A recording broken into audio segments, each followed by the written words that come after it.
Alright, so here's an example of a problem that we're going to need to be able to figure out. So we need to figure out which angles measure 130 degrees. So right off the get-go, I want to look at potentially a vertical angle. So if you can see this, I know that these two are going to be congruent. So angle 4 is 130 degrees.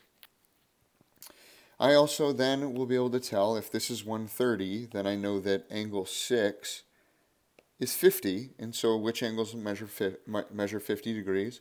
Well, angle 6 is one of them. And then if you look across between 5 and 6 here, I've got a linear pair.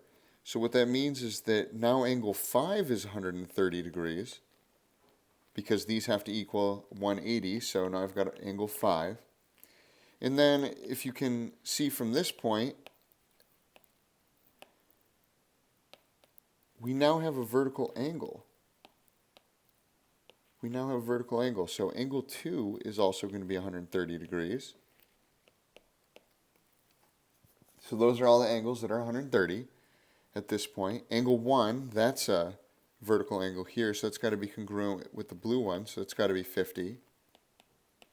And then if I go back down to angle 3 and angle 8, well, this is a linear pair, so 130 has to be supplementary with angle 8, so that's got to be 50 degrees. And then angle 3 is also going to be another vertical angle, so angle 8 and angle 3. So you can see that we essentially have two measures, and we've got some cool things that are going to happen. So you're going to try this one more time and try and figure it out. And then you're going to see some theorems on the next slides.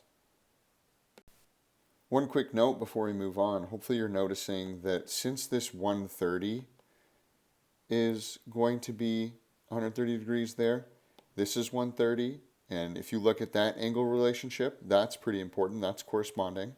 And if I look at these two right here, so I'm going to look at the same 130 and I'm going to look at this down here, that's alternate exterior. If I look at this 50 and this 50, this is alternate interior. So we've got some pretty cool stuff that's going on here, and using those relationships that we have, we can make some pretty cool deductions here.